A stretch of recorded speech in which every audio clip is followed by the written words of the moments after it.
Before we begin Unit 4, here is the answer to the Unit 3 question. The best answer is choice A.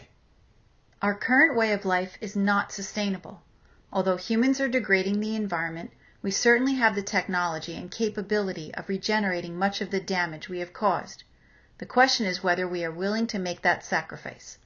Like every other species on the planet, our existence is dependent on a complex system of interactions with the living and non-living components of the environment.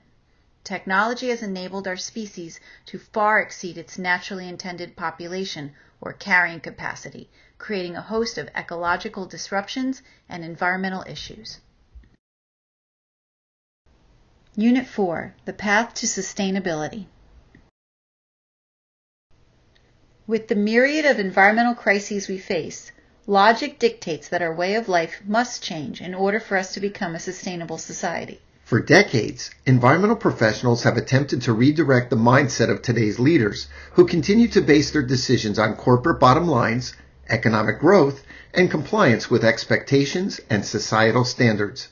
Despite the overwhelming magnitude of supporting empirical data, why have the efforts of these scientists proven unsuccessful? Human behavior is primarily determined by an inherent set of values and principles that have been imprinted on us since birth. When it comes to sustainability, science poses a threat to many of the values and principles that we have learned from our parents, teachers, and society. Time has proven that logic has not and will not prevail when pitted directly against what people believe to be their rights as human beings, even if those beliefs are not based in reality. To this day, there are many well-intentioned individuals and organizations expending vast amounts of time, money, and resources aimed at changing the mindset of today's decision makers. However, the professionals at Sustainable Education Associates are convinced that most adults will not or cannot abandon their core beliefs, and this is how we differ from our colleagues. Unlike most groups that promote a sustainable future, we concentrate solely on what can and must be done as opposed to what we hope could be done. Let's face reality. Our generation will never willingly make the sacrifices needed to bring about a sustainable society. Instead, we at SEA put our efforts into developing the eco-conscious mindsets of tomorrow's leaders, for they are the ones that will determine the future of society. Honestly answering this question will clarify what can be done. If offered a puppy or a check for $1 million, which would a 3-year-old child choose? People are not born with an appreciation for money. The concept of economic gain must be taught to us. We may not be able to abandon our personal identities, current ways of life, or beliefs that we have come to embrace. However, for their sake, we can certainly instill in our children a different and more rational set of values and principles so that they will be better prepared for the realities they will be facing. For once, the saying, "Do as I say, not as I do," may be more valid than ever. If they listen, we have a chance. A good chance. Teachers are the ones that will lead us on a path to sustainability.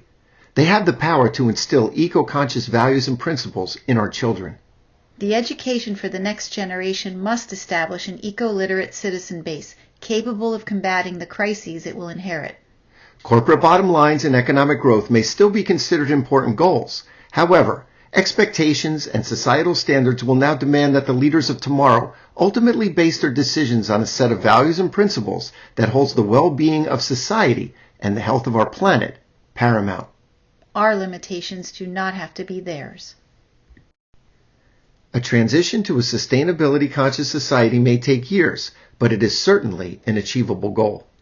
Nearly imperceptible, yet continuous infusion of environmental education into the instruction by all teachers will create a learning environment that promotes global eco-literacy. In time, our educational institutions will be producing well-informed graduates capable of real-world application of content knowledge and possessing the problem-solving skills needed for achieving a sustainable future. SEA is unlike any other education for sustainability company. We're not going to try to sell you a set of lessons, a new curriculum, or anything that is going to be used once or twice and then discarded. We're not going to ask you to write or rewrite any curriculum, unit, or lesson. What we will ask is that you allow us to help you become eco-literate, learn to identify appropriate infusion points, and incorporate environmental education into your instruction. Once you see how easy it is, you may find yourself considering it common sense, and that's fine with us. It's the age-old teach a man to fish concept. In the next unit, you will be introduced to several actual environmental and sustainability education strategies that have been successfully infused into the instruction, along with a representative portion of an actual lesson. You're going to like what you see. Here's your question for Unit 4. The environmental professionals at Sustainable Education Associates believe the best path to a sustainable future is to... Choice A. Force today's leaders to abandon their inherent principles and values acquired during their lives. Choice B. Convince current decision makers that corporate bottom lines and economic growth is leading to environmental problems. Choice C. Hope that the next generation will manage the environment better than we did. Or Choice D. Empower educators to infuse sustainability education into their instruction in order to produce an eco-literate generation. The answer and explanation are provided at the beginning of Unit 5.